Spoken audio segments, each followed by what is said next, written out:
Let me start by welcoming everyone who is in the audience, who's joined us here today. We are having a discussion here with Bjorn, with ROCKI, in the DeFi Club, hosted by DeID Summit. DeID Summit is a community initiative to advance decentralized identity through education and community engagement. And we connect remarkable builders with global communities on Clubhouse and Twitter Spaces. Just a reminder, this is a recorded event. So if you do have any questions, you come on up here, just be aware of that. Today's conversation will revolve around NFTs and fake identities, or more importantly, the challenges of identifying creators and enabling collectors to get those NFTs and know that they're backed by that creator who they wanted to support. So here with us today is Bjorn Niclas. Why don't you give us an introduction about yourself? Yeah, thank you. Thanks for having me. My name is Bjorn Niclas. I'm the CEO and co-founder of ROCKI, which is a music platform built on blockchain technology to provide better value for musicians and better fan engagement. I come from a very long background in the music industry, going back almost 20 years. I started first out as a DJ, as an amateur music producer. I had a small record label in San Francisco called Spunday Recordings. And I eventually became a tour manager for some traveling big international DJs, which led into me building my own artist management company, which I ran for several years, touring the world with some very big famous DJs, and kind of seeing all aspects of the music industry first-handed, talking to a lot of up-and-coming musicians on tour, and of course kind of seeing how the current model is extremely unfair for the majority of musicians out there. It greatly benefits the top 1%, especially these streaming services. They typically account for about 90% of the revenue generated, which means that the 99% of artists, which are typically the independent category, they get to share that remaining 10% of revenue, which typically comes out to about $200 or so per year on average. So clearly not something to base your music career on. So most musicians make most of their money playing live gigs and live events, and as we all saw, that was the first thing that they closed down during the pandemic, was live entertainment and mass gathering. So now we've kind of had over almost a year and a half of artists not making any revenue the traditional way on live gigs and performances. So ROCKI is a company that I founded last year. I've had a couple of music technology companies before. One was a YouTube video optimization company, and one was a live streaming application called Groovio that I launched about six years ago or so now.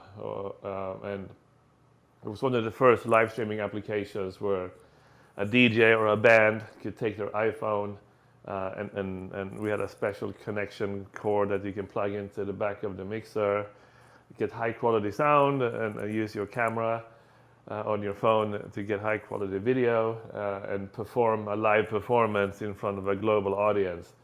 It was a really cool concept, and it scaled very nicely all the way up until Facebook Live came about, which made it very difficult for us to get the eyeballs off Facebook into our native app, Groovio. So a great idea, terrible timing when you're up against Facebook. The next company after that was actually the first music streaming company on the blockchain I was involved in, called Tune, that we launched in the beginning of 2018 in May. And it was a simple music streaming product where artists could upload music and earn tokens when the music was being played. Really great idea. It was me and a couple of smart people involved. Actually, Matt and John from CryptoPunks were the two technical co-founders. which is, of course, CryptoPunks is a legendary project in the NFT space. But already back then, we kind of had no idea that NFTs could maybe be used for selling individual songs or pieces of royalties in a song that we are working on. It was still so early back then. Sadly, that company didn't make it. We closed that down in 2019. We were kind of victim of the big cryptocurrency crash in the summer of 2018, which just made scaling and raising additional capital very difficult. So that company sadly had a kind of a slow death. I tried my best to save it, put in a bunch of my own funds to keep the servers running while I was trying to hustle for additional capital. It was just a grim landscape to be operating in during that cold crypto winter, which I'm sure many of you can remember. So I didn't give up on that idea. I've always been extremely pro artist, trying to figure out how can we build, consumer-facing applications, latest technology to provide better value for artists. So I spent the first few months of last year locked up in quarantine, going over all the stuff that went wrong with the old companies, what could have done better, what could be improved upon, where lays the challenges in today's landscape, and of course with the pandemic reducing all this traditional income for artists, it's the need for a better online solution was more important now than ever. And then I started diving into the world of NFTs a lot more. Learn as much as I could about them, study some previous projects, and I realized that we could probably use this for music in various ways. And I started writing a new business plan and white paper early summer of last year, and put together a small team, and we started building the platform in the fall, and we kind of launched it in a public beta in November of last year, and now we are still in beta. We still have the stamp of beta. We're still releasing features and improving the product, but it's been a terrific response on the marketplace. Artists are very open of the concept of creating, collectible pieces of their music, which is, if we look back in time, that's kind of how the behavior was back in the day when we bought limited edition vinyls. Some of us probably got a hold of some white labels, which was typically what's called a test press. That's maybe only printed in 5 or 10, 20 copies. Some of them makes them into production, and some of them don't make it to production. So there's some of those white labels can be worth tens of thousands of dollars today. So I got really excited about the concept of making music scarce again, creating scarcity around music. In today's world, we have this all-you-can-eat buffet of free music at your fingertips 24 hours a day on the big streaming services. And while that's certainly great in terms of having a global audience, it certainly have not done wonders creating a financial rewarding model behind it. It might have actually, in fact, devalued music in a sense. So we believe that the answer is limited edition, only issued a few copies, sold directly to fans. So fans can start building up their library of unique and collectible pieces of music not available anywhere else. So that's a little bit about ROCKI, and of course our goal is to become one of the major platforms that kind of solely only focus on music. Obviously NFTs is a super hot topic. There's some amazing platforms out there that operates really well and have some great content from various NFT and crypto art creators. But for ROCKI, we're only going to focus on the music aspect of it. Since we cater to music fans and artists, we have several features that are aligned with interests of music. We just launched our NFT application on the Binance Smart Chain, which we can talk about a little bit later. We've been kind of launched for a month for our music NFTs, and we've already had over 300 individual music NFT issued and offered directly to fans. And it's been really encouraging to see on Twitter. There's a lot of support on Twitter from these artists, and many of them actually make more money in a week than their entire yearly paycheck from Spotify. So it's extremely encouraging to see that there is this interest out there from music fans, and they're open to the idea of buying these limited edition pieces of music. Some for sure are buying it just so they can access the music and play it on the platform, enjoy the music, play it for their friends, and I'm sure some of them are also buying it on a speculative basis, which is of course interesting as well. I love the fact that the artist is earning this new upfront revenue, which in the traditional music industry, it can take a very long time before revenue trickles down in your own wallet through several third-party mediators. So this is a really cool new way, I think, for artists to earn upfront revenue, create this magical connection with fans by offering this limited edition pieces of music. Yeah, Bjorn, I mean, I think what you've just demonstrated right now is not just the experience that you have, but, the types of, I guess, the diversity in that experience. You've talked a little bit about, who you are in terms of where you come from and, the journey you've had to get you to where you're at today and in launching ROCKI. And, maybe even touched on a little bit of the vision of ROCKI, which I think is really interesting and maybe something that I'd like to expand on a little bit down the line. You've also touched on some elements that, through my research of ROCKI and some other elements of music and NFTs, in terms of, the fair distribution of the money that these artists can potentially earn, both in the traditional music space and in the crypto space, and also in terms of some of these other products and projects that you were leading before and how they got gobbled up by competitions like, Facebook in terms of the different initiatives that they have that make, like that project Groovio maybe irrelevant. But sadly, the people that interact with those programs like Facebook, they give up something, right? They give up privacy and in terms of who they are by using those protocols. So certainly another element that is important to us here in terms of the conversation of identity is something that maybe we can expand on a little bit more. And then the other, of course, is the profitability. For artists, that revenue stream, like you were talking about, in order for them to take something that they are passionate and really good at in terms of, making music, but connecting also with audiences in a very real way, and then allowing them to, kind of create their own economies, and, giving them that power through the ROCKI program or product. So all of those things are things that I think would be really interesting to touch on.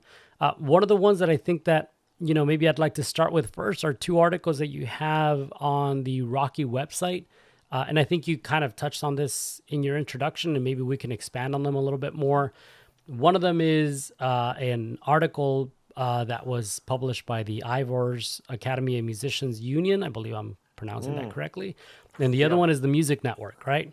Yeah. So the Ivors Academy of Musicians Union talks about creators earning less than, like you said, $200 per year from streaming.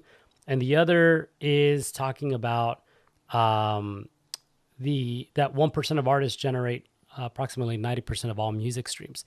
So maybe we can look at how ROCKI is enabling a different type of platform for musicians and for collectors alike in terms of allowing them to not just share their music, but also monetize that in a very interesting way.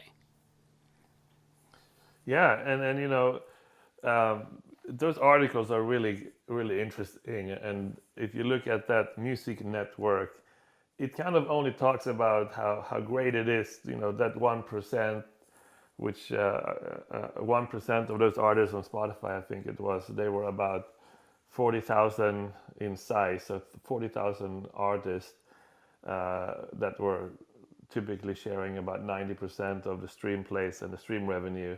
That's because, of course, they have the biggest fan bases, and the way that the Spotify payout work, it's this pro rata model. So they take all the money that they make any given day from subscriptions and advertisement, put that in a big pool, and whoever has the biggest slice of that pie. So the Beyoncés, the Taylor Swift, the Ed Sheerans that have tens of millions of fans, they obviously are able to take a very big piece of that revenue.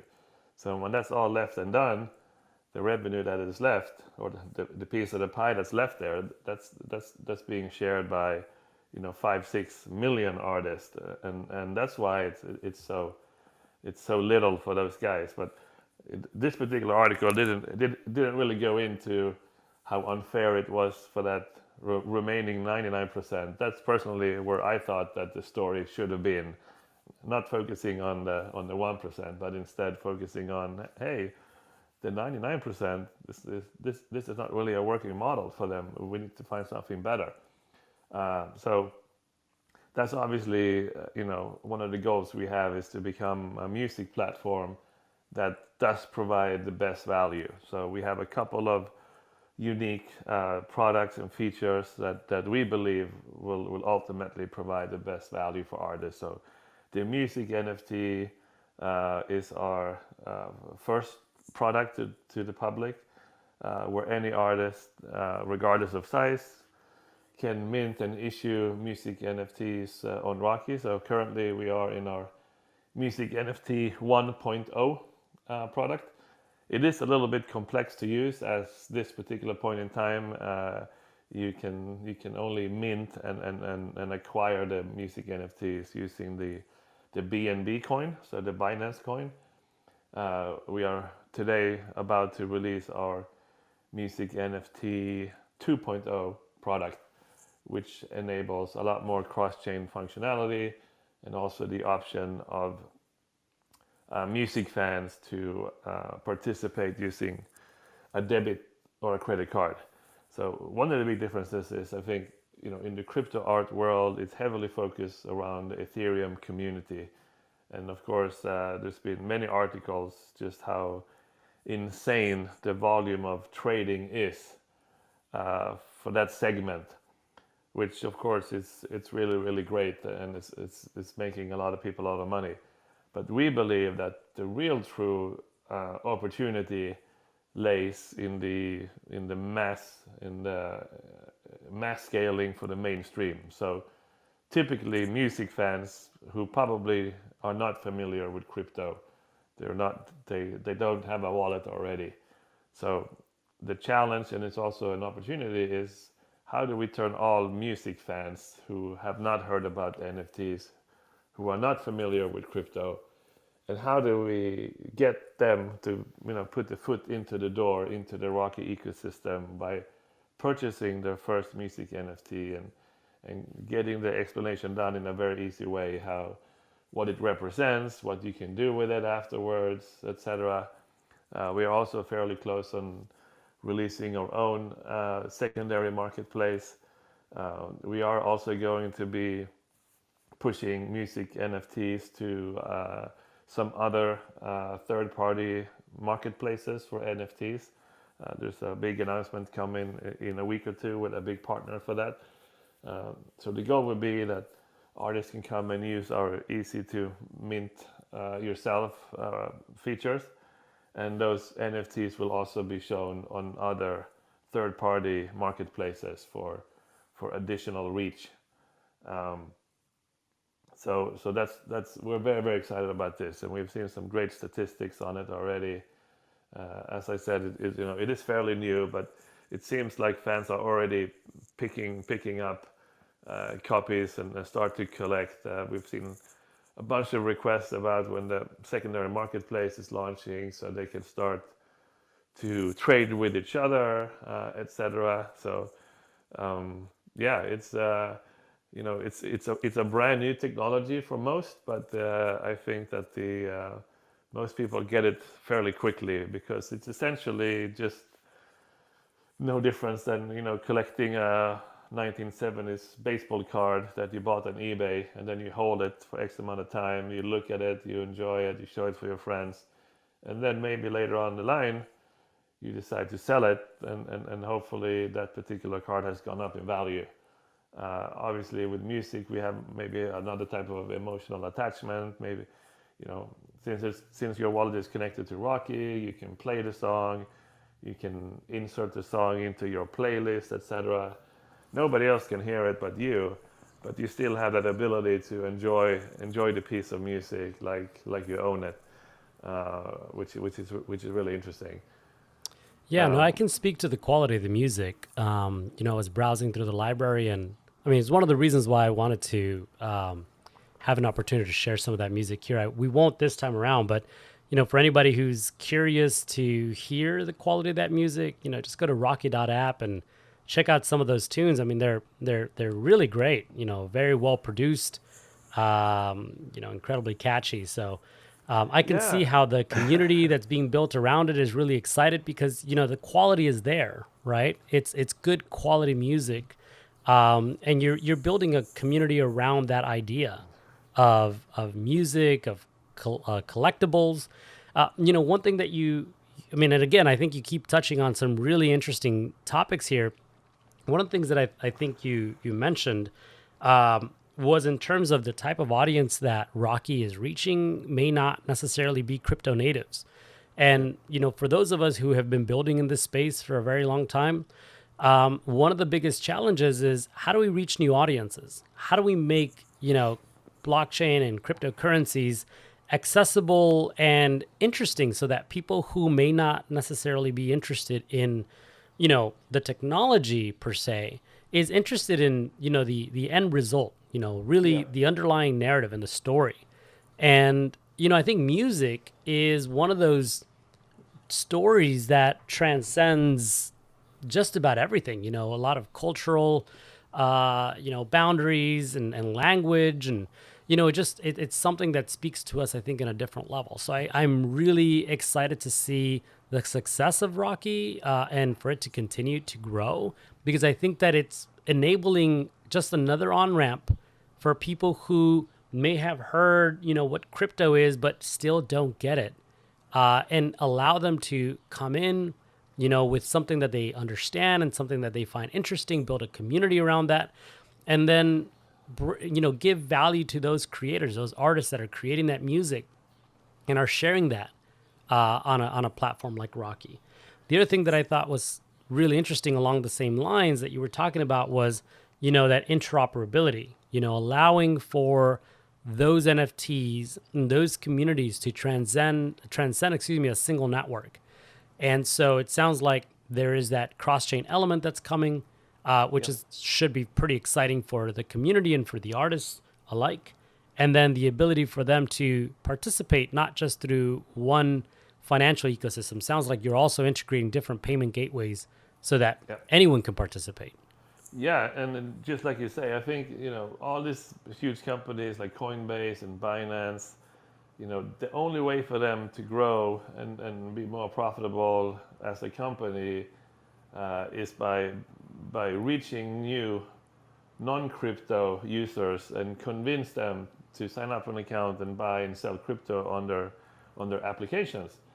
And that's of course the same for us. I think the majority of music fans out there are not crypto enthusiasts or have crypto wallets and understands what NFTs are. So as I said, that's the challenge, but it's also the opportunity to bring them in and start educating them. I know, for example, Coinbase has a pretty aggressive program in basically paying you crypto for watching a tutorial video just so they can educate you on how to use the exchange and the products. And we're going to roll out something similar to that. So the goal would be that if you see a tweet from your favorite artist or just from a friend of yours that's an artist, and there's a link to the music NFT on ROCKI, you can play a preview of the song before you decide to buy it. Let's say you decide to buy it and you use a credit or a debit card payment. Obviously, we all know that at that particular point, you don't actually own the NFT token in your wallet because you're paying with a credit card.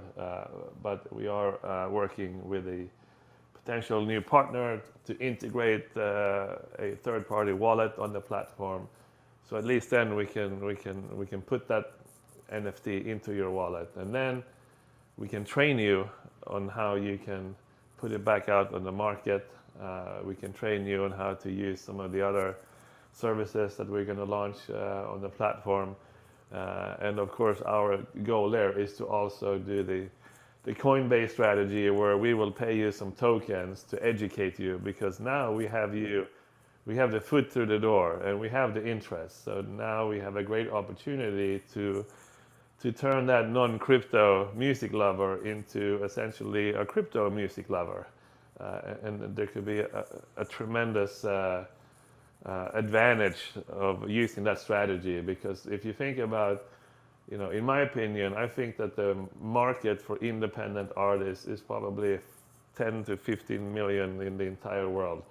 But if you combine some of their fans that have been supporting them for years, we're talking about hundreds and hundreds of millions of music fans, and most of them are not crypto savvy. Most of them have not heard about an NFT. But I think with the right rollout strategy, with the right execution, the right easy to use tools on the platform, we will be able to convert non-crypto music lovers to crypto music lovers, which is for us, and probably for most other crypto companies in the space, that is the holy grail, is that true mainstream adoption where anyone can do it, from my 13-year-old niece to my 60-year-old jazz fan neighbor, right? They can all use the service, sign up in an easy way, and follow some easy to understand directions on how to get set up.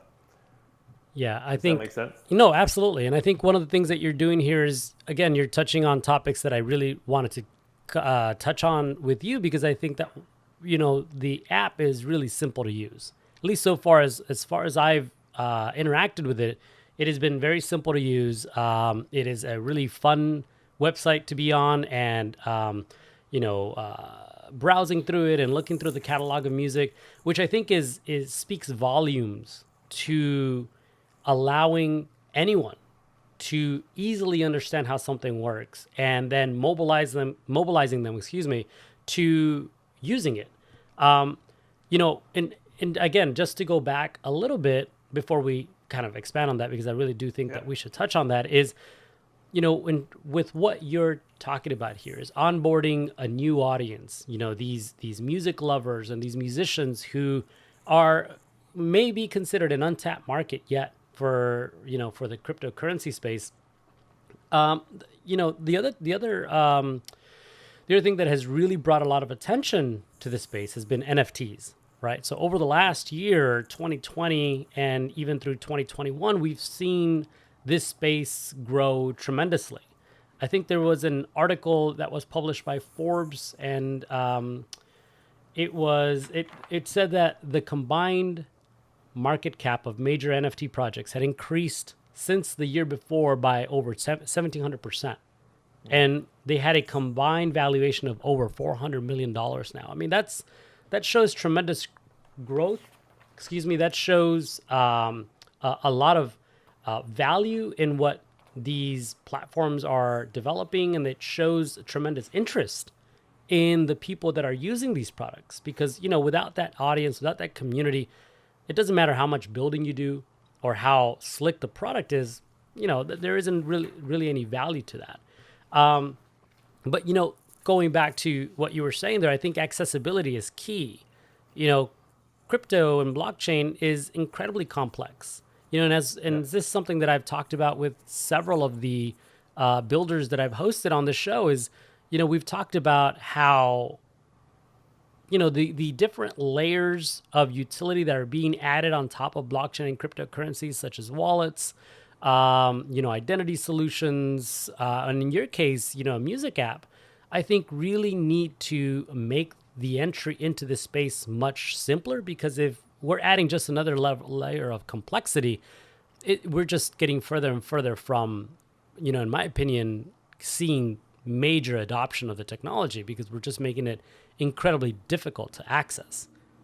Yeah, I mean, really good point there. And you know, I actually saw that article, if it's the same one that I'm thinking about from Forbes, I believe it was.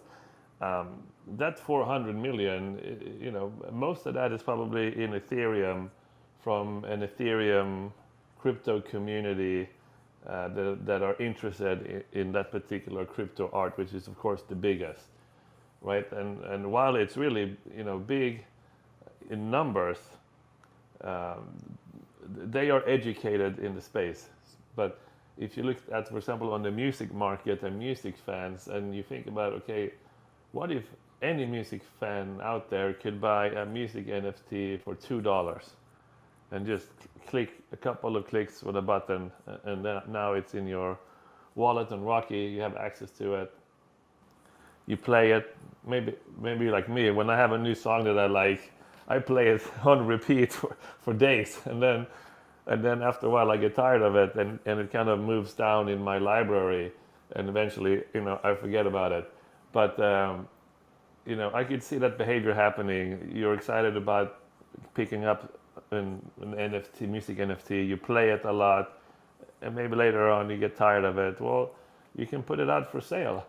You can put it out on sale on the secondary market, or what we have seen, some people are just, you know, speculating. They're just picking up some assets that they might believe is going to go up in value over time. This guy has potential. I'm going to get in early. So when I lay sleepless at night thinking about the space and the opportunity and the market size, if any music, you know, music lover out there can, in a very simple way, get their foot into the door and afford it, you know. As I said, now we launched our Music NFT 1.0. It's still fairly complex. You have to use BNB to purchase the Music NFT, but still, there are a lot of transactions. And it's really encouraging to see. And we've had some guys making a few $1,000s on the Music NFT offerings, and we've had some guys making $20 or even $50. So clearly, you know, not the same amount, but that's still, you know, thousands of percent more than they would earn if they would release that song on sale for, let's say, you know, Bandcamp or Beatport. Beatport is a pretty popular, you know, web store for dance music where you can buy, you know, WAV files or MP3s for your own DJ sets. But it's very, very low volume. So already at this kind of early days, and we're not integrated with these third-party marketplaces yet that I was mentioning, we're already seeing some really great statistics which is impacting people's lives. And that's really what gets me excited. I'm like, okay, you know, instead of trying to go after all this super high-end multi-million dollar offerings that has been all the rage this year, which you know, may or may not be sustainable. You know, to me, I'm more interested in this mainstream application that any artist could use, regardless of crypto experience. They can sign up to ROCKI, they can get a quick little tutorial what a music NFT is, and you know, maybe we might even give them a couple of bucks as a gift from the company to fund your first minting of your first music NFT, to get you to try it out. That's really exciting to me, and you know, we've seen some great results with music NFTs being around anywhere from $5 to $20, and we've seen a bunch of artists on the platform that are supporting each other on a community level, where they are picking up each other's music NFTs as well. And there's a conversation about it on Twitter, in our Telegram, in our Discord. All the things that you want to see as a company is having this type of community behavior that's supportive of each other. Well, I think that's true of just about any product, whether, in cryptocurrencies or outside in the real world, is there needs to be this synergy between, the product and the user. And in this case, one thing I've seen as I've, traversed the world of NFT communities, be it on Twitter, Discord, or Clubhouse, is a real synergy between collectors and creators. There are creators who see the value of the technology. They see the value of engaging with their audience in a novel and interesting and fun way, and the collectors also, of course, some are merely speculating, but they also, I've seen some of these collectors just go out there and just buy different collectibles because they want to support the artists and they want to see them continue to grow Yeah. and develop, what they're, creating, whether it's a piece of art, as a digital art or a digital music in this case. And I think that's really great to see, right? And that goes back to, putting that value or empowering those creators. And I'm really happy to hear that you are sharing that there may be some ways that the organization itself, the ROCKI project may also support these creators so that they can do the same, right? And so that we can continue to empower creators in a way that maybe they're not being empowered today. Yeah. Yeah, it's I was talking on the Winter Music Conference last week, and there was a gentleman, Bryce Carr from Raleigh, and they are extremely successful with these community networks, and it kind of goes back to the days of when bands and pop stars had, fan clubs, where maybe back then some of them you would get like a postcard on your birthday, just very, very basic stuff, but you were part of their fan club. This was kind of before social media, so it was more of a, they actually mailed you out, a calendar, a signed calendar, and a birthday card on your birthday signed from the band, etc. But that's basically what a community is, and now we're in the digital world, and what's cool now is, these music fans, they become part of that ecosystem. When they buy one of these music NFTs, and let's say they put it on sale, now they are earning themselves, and there's a kickback going back to the original artist as well, so he will have potentially additional income coming in perpetuity when this NFT changes hands down in the ecosystem, which is really, really cool, I think. Especially if one of these guys become popular or the song becomes a hit, that's just really, really cool. And I was talking to a gentleman at a big record label the other day, and my vision is not that music NFT is going to take over the music industry and replace traditional releases that they have on record labels. Not at all.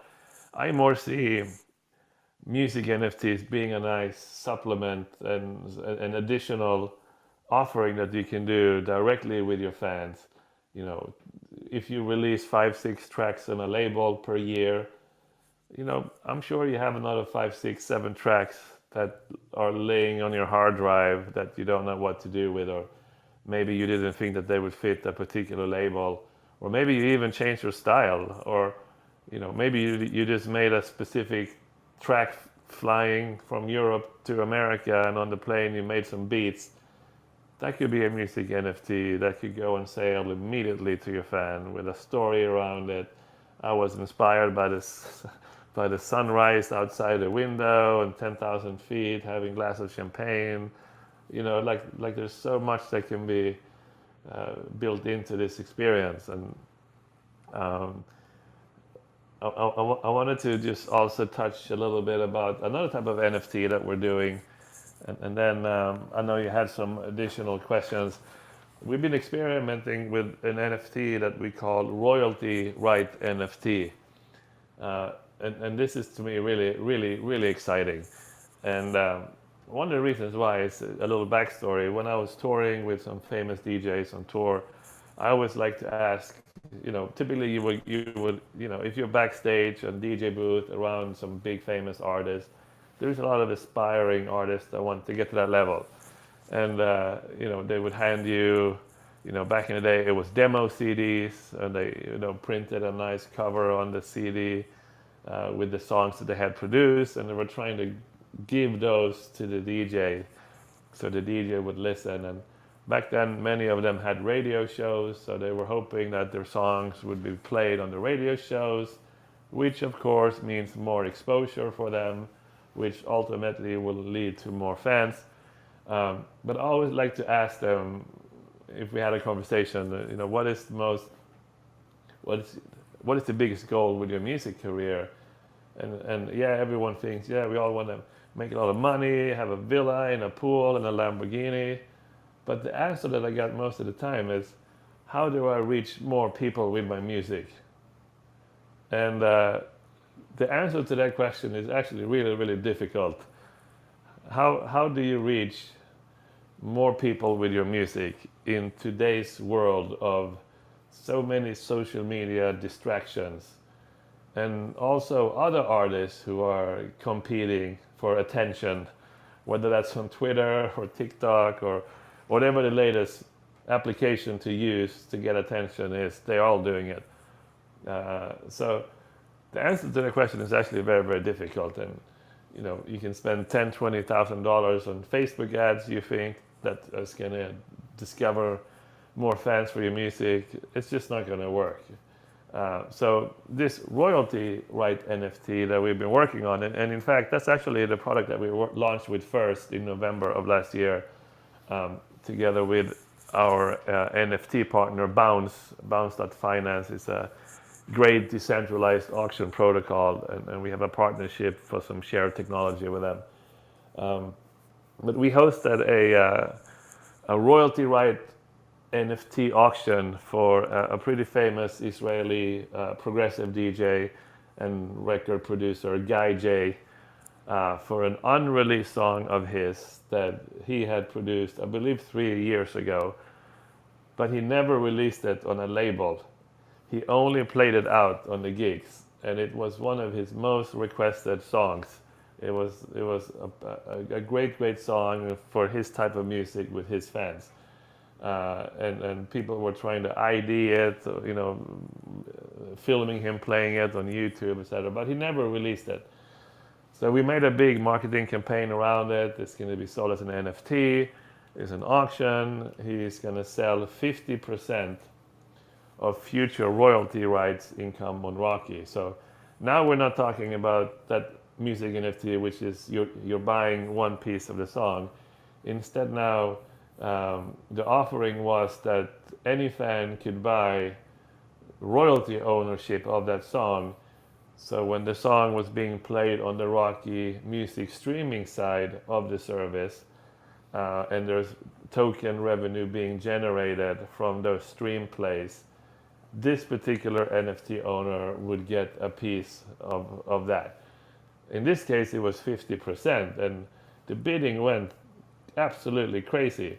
It ended up selling for 40 Ethereum, which was, back then Ethereum was a lot lower, and I'm not even sure if hopefully he kept the Ethereum, but back then it was, $22,000 or $24,000 in upfront payment to this producer. And now he had a partner, he had an NFT owner of 50%. And when you go to ROCKI, it's actually the #1 song in our top list. If you go to ROCKI.app, the top chart, you will see the first track there is Guy J the song is called Cotton Eyes. And you can actually see it there in the smart record contract that the guy Jay is 50% and the NFT owner for 50% is mentioned in there. But what's cool and we've been working on since then is rather than making this offering for one, as an auction for one person, it is more beneficial for the artist to say, I'm gonna sell 50% of royalty rights of my song, but they're gonna be divided into 50 pieces at 1% at a fixed price. So let's just say an example, they're gonna be $10, right? $10 for 1%. That's $500 up front, which is probably double or triple what that song would make being sold on Beatport or the streaming revenue on that song alone in a year. So a lower amount, but what's cool now is now he essentially has 50 promoters of that song along with him. And we have seen that fan behavior changed from being a passive music listener who puts on their headphones, they go on about their day, to becoming way more active, because now they are getting a piece of the pie.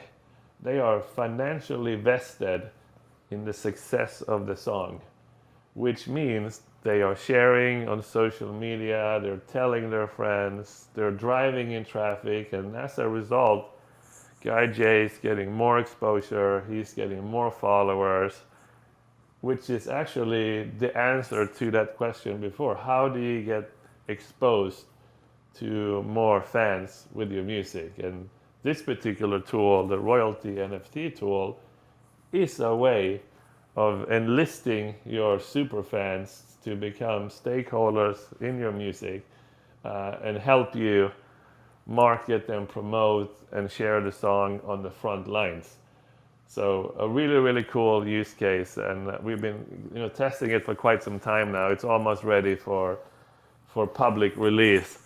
But I'm very excited about that one because it does offer a solution to that problem. How do I get exposed to new people with my music? And what better way than having your super fans become stakeholders and investors in your song, essentially, to be able to share the rewards and you get exposed to new music fans. Yeah, no, I think you've done a really good job, I think, at showing the relationship between an artist and their fans. I really like the idea of taking, someone who is just a passive listener to making them a stakeholder, like you said, and then having that be the incentive beyond just being excited to have a relationship with, the people that they support, but also,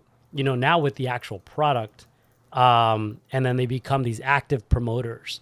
So I think that change of energy between passive and active is super important. But along this, relationship, I think this just goes to kind of, in my opinion, and maybe, you can tell me what you think on this, goes back to what the topic of this conversation, which is the identity of that artist, right? We're looking at this artist who is putting out this content. We're looking at this community member. We're looking at this listener, and they're making a lot of effort to go beyond just listening and enjoying that music to purchasing and becoming a stakeholder of this product, and then actively campaigning for the support of this product so people can listen to it. But if the person on the other end of that relationship, the artist, is not who they say they are, then what's the point? Now the listener, this person who was maybe a fan of this artist, now is stuck with music that's not genuine. Yep. And they're stuck with supporting someone who's not really who they thought they were. Yep. So, there's been several articles that have been published on the matter. One of the more recent ones, of course, being The Verge, which wrote an article on these people who pretend to be an artist. Then they go ahead and issue an NFT, from the library of this artist, be it digital art, and maybe in the future they may even take the step into digital music. And then these collectors go out and they support this, and they're stuck with these inauthentic pieces of art, digital art and digital music. So, I mean, what's your point of view on that? And maybe along the line, one of the things that ROCKI did recently was, partner with Ontology to utilize some of those identity solutions and that identity infrastructure that they've, developed over the last few years. So maybe you can talk a little bit about, the music, the importance of the authenticity of the artist, and the steps that ROCKI is taking to ensure that the artist identity is, proven, and that the collectors can trust that that artist on the other end is who they claim to be. Yeah, and this is a very, very important subject, and there's many viewpoints on this. Obviously, blockchain being decentralized, anonymous, etc., etc. There is always going to be some people out there that are not, pro verification, etc., etc., and they believe more in this fully anonymous, decentralized solution. But if you want to build, a big mainstream application that provides value, and you're working with big, famous content creators, you need to do it in a safe way to protect the users, to protect the artists. I think I might remember that article you were talking about. Wasn't it Derek Laufman that somebody impersonate, that they were pretending to be that content creator and they were selling NFTs under his name? It was something like that. Yeah, that is actually correct. Derek Laufman. And yeah, and that's of course like a huge concern. So we obviously have been planning this for a while, and we always knew that we need to provide some sort of identity check, or KYC, digital identity verification, that the content creator, the musician, is really who he says he is. And if you look at music industry and music platform, there's always been a lot of I would say unethical and illegal use of music. Most music which is released by labels and publishers, there's powers that own the rights to that music. And I remember back in the day, SoundCloud, which I'm a big fan of SoundCloud, and I have been since I was an early DJ. I would upload my DJ mixes there for promotional use, etc. And I would make my own what's called bootleg remixes, where I could take a song of yours and put my own flair and my own style based on your production, without permission from you, the original producer, and upload that on SoundCloud. And some of them became huge hits on the platform, racking up millions of plays. But it was on the expense of you. It was not an authorized remix to do. So this has always been a big problem in the music industry, where people take music or music parts they do not have the rights to do for personal gain, which is of course wrong. And all the way from the get-go, ROCKI was clearly going to always be operating in a different manner. I do not believe a next generation Napster is the way to go, where anything you put up on a platform can never come down, and you're free to upload other people's derivative work and be compensated for it. It's just not something that any of us involved in the project could stand behind, even though there are several companies out there that have a more linear approach to that. So we've been kind of looking for a digital identity or KYC partner for quite some time. We took several months to do our due diligence on the main players on the market, and they all kind of offer the same solution. You upload your passport, you upload your driver's license, they check that to a database, etc., etc. But we wanted to think a few steps further down, and also think a lot where that data would sit. Would it sit in the hands of the user, so they would own their own digital identity, or it's something that would sit on ROCKI, and we will own on our side. And we actually started talking to Ontology, I think, probably about a month or so, and it's been a tremendous progress since then. We have made an official partnership, and the goal is, of course, for us to, in a least intrusive way, verify artists on ROCKI that they are who they say they are. So what Ontology also offers, on top of just the traditional, upload a passport or driver license photo, is the social aspect of verification, where they can connect and verify identities on Spotify, on Instagram, on Twitter, so we can build a much more diverse profile based on social interactions out on the internet, which is very, very difficult to fake, especially when you go and you look back in the time frame on. You can see how many years these artists have been working on developing their artist accounts, right? It's not, if you would just set up a fake account on Twitter tomorrow, that's not going to pass. It's just not going to pass. Right. When I think someone who came on this show called that proof of work, in terms of the amount of time that it takes to create a legitimate, social media profile. So in this case, on Twitter, as you're talking about it, you can look through the amount of years that these individuals have been active on that platform, and that itself becomes kind of proof of that identity. So, and then, I think maybe it's worthy of clarification for those in the audience who aren't familiar with, identity verification. There are soft methods of verification and there's hard methods of verification. And so the first that Bjorn was alluding to in terms of KYC and passports, and that would be considered something like a hard method of verification, where you're taking this, government issued identity, and you're using that to prove that you are who you claim to be.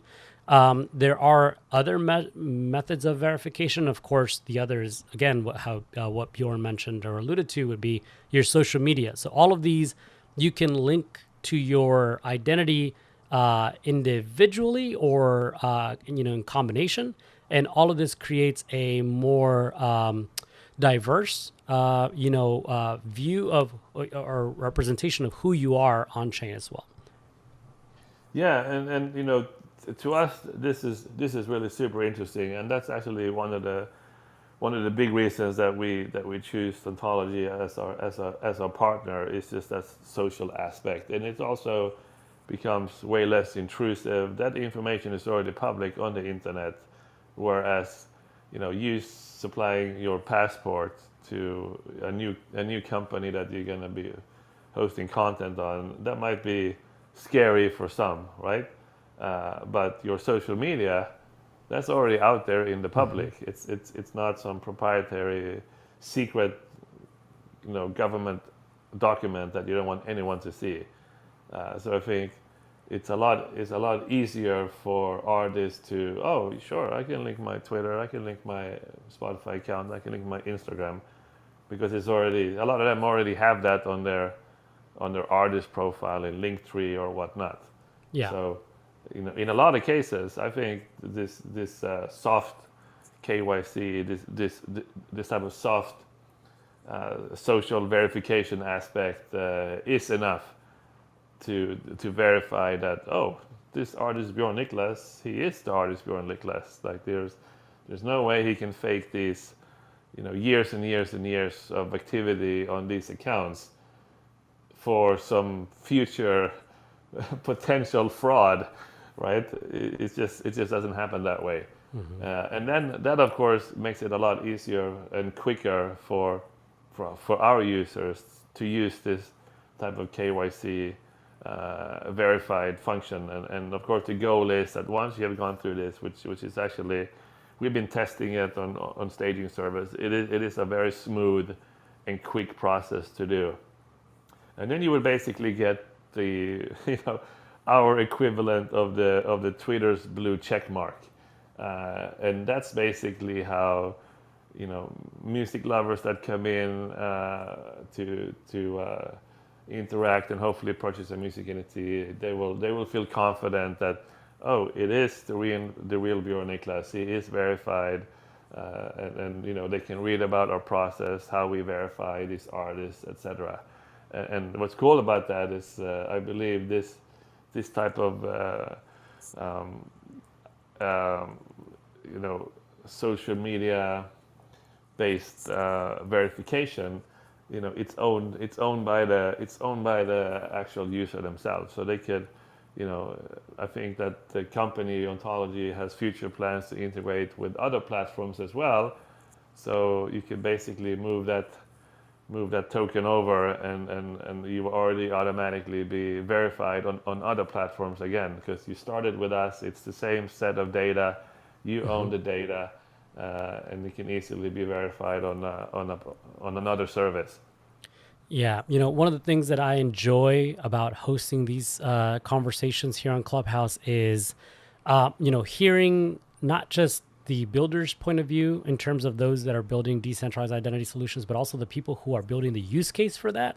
And the one thing that I've realized here over the last few conversations is, in terms of identity and decentralized identity, we're seeing the same, steps that DeFi took very early on. And what made it super valuable was the fact that it was composable, right? In terms of what they call the DeFi or the money Legos, where by being able to take advantage of that composability or using different DeFi protocols and stacking them together, you create these really innovative and rewarding DeFi experiences and products. And I think that we're kind of getting to that same place in terms of what identity is doing. I think that we're seeing the beginning of what it could be the identity Legos, and that you're able to not just utilize products like what Ontology is building, but take that composability because they're on chain, and then integrate them with other identity products. So you have that much more of a dynamic experience on chain. And to your point, I think the other really important step or element of what Ontology has built is the portability of it. OntID, which is Ontology's decentralized identity solution, is not just on Ontology or Ethereum, but it's on Binance Smart Chain, which is one of the reasons why ROCKI can use it. But as your platform continues to grow and evolve, and potentially on other chains as well, those users are able to take that identity with them to any of these other blockchains on which your platform and OntID exists. Yeah, and it's my understanding Ontology has a pretty great rollout plan with you guys are talking to a bunch of partners. So this is really what could be, in my opinion, the standard, and you just need to do it with one partner project, and then you take that with you when you go visit the next, instead of having to use 5 different services for 5 different platforms. There's a variety of KYC, AML providers. They all work slightly different. So just the idea of this is something that lives with you. You own it. You're in control. You can take it with you. You connect it to the next site that you guys are in their network. I really like the thought of that. Yeah. I mean, and I think that there's a flexibility built in to the ontology identity stack, in terms of OntID, O-score, which is also your self-sovereign reputation credit scores online. So it would be really interesting to see how maybe in the future Rocky implements some sort of reputation-based, Oh yeah. lending or, interactions with their communities. And then, of course, with the DDXF, which is the Decentralized Data Exchange, who knows? Maybe there's some way to allow these token owners or artists to monetize the data that they are producing and they indeed own because they own their identity. I mean, it's Yeah. super Oof. interesting to imagine the possibilities outside of just enabling someone to prove that they are who they claim to be. Absolutely. And if you think about if if us users were using our data that Facebook uses to make money, even if they just give us a cut, hey, we're gonna give Bjorn 10% of the income we get from selling his identity to all of their partners. It's I just think interesting. we'll be all rich. We're looking at, I mean, I think we started this conversation with talking about the very, very small sliver of a pie that artists that can gain from revenue from the music that they create, right? Because it's not a fair mechanism. Now we're kind of at the tail end of this conversation, and we're looking at the opportunities for people to monetize that even further. Because yeah, like you mentioned, when you're looking at the Facebook and Googles of the world, they're harvesting all this data, Yeah. and they monetize it on the back end, and you get diddly squat. You don't get a share of that. You don't even No, get a no, say in that. no. So, in terms of what the future holds, for everyone who is kind of participating in this identity ecosystem, and through these platforms like Rocky that are integrating it, is you're enabling people to monetize not just their artwork and their music, but also their identity and their data. So it's super interesting.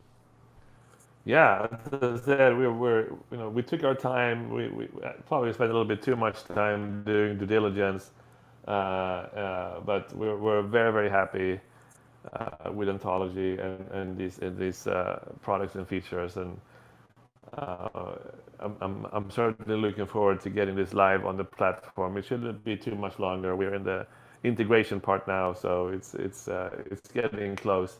Um, and we've had some feedback from some of our uh, uh, private beta artists that are in a private beta testing group where we had kind of walked through the steps, etc. And it's just been really positive so far in terms of it's easy to use, it's easy to connect these social channels, etc.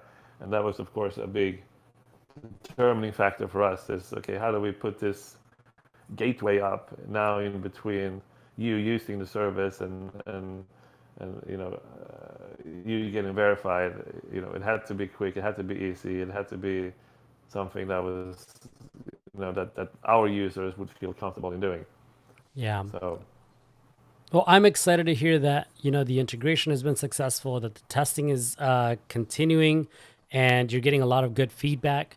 I think that there's a lot of potential for this partnership, and of course for the platform and the community that Rocky is serving. So, as we start to wrap up, maybe you can let us know where we can follow you, where we can follow Rocky, and yeah, so we can learn more. yeah, sure, thank you. So again, I'm Bjorn Niclas. I'm the CEO and co-founder of ROCKI. You can find myself on Twitter at Bjorn Niclas. So that's 2N, Bjorn Niclas. And ROCKI is ROCKI app on Twitter. Our platform, which is fully live, is rocky.app. If you are a musician, you can use our music streaming site where you can upload music that you own the rights to. And of course, the same goes with the NFT section. You can mint and issue music NFTs in limited edition. Set your price, choose your artwork and genre, etc., and go live. The music NFT 2.0 product is coming hopefully within this next week or 10 days. which will enable, regular music fans with no crypto experience to be able to participate, get their foot in the door, start collecting limited edition pieces of music as an NFT.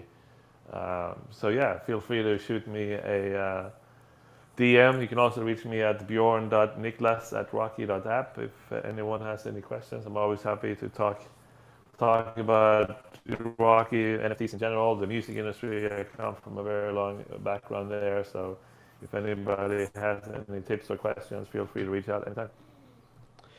So thank you so much to everyone who joined today, and of course to you, Bjorn, for all of your time and for getting us to learn a little bit about music, NFTs, and identity. Yeah, absolutely. Thank you so much. It's been a huge privilege to be on the call, and I'm happy to do another chat when maybe we're a little bit further down the line as well. We can go over some use cases when we have the ontology implemented live on the platform. I could run you through how it works really quickly. Maybe as a follow-up call one day. Yeah, that would be wonderful. If you'd like to learn more about ontology, it's ont.io. And you can follow me. Just click on my avatar here. And all the way to the bottom of my profile is my Twitter account. That's Humpty Calderon. Same on Instagram. And if you want to connect with the DID club here on Clubhouse, you can click on that little green alien all the way to the bottom of my list, which is one of the clubs shown on my list there. Great. Thank you so much, everyone. Have a good one. Take care.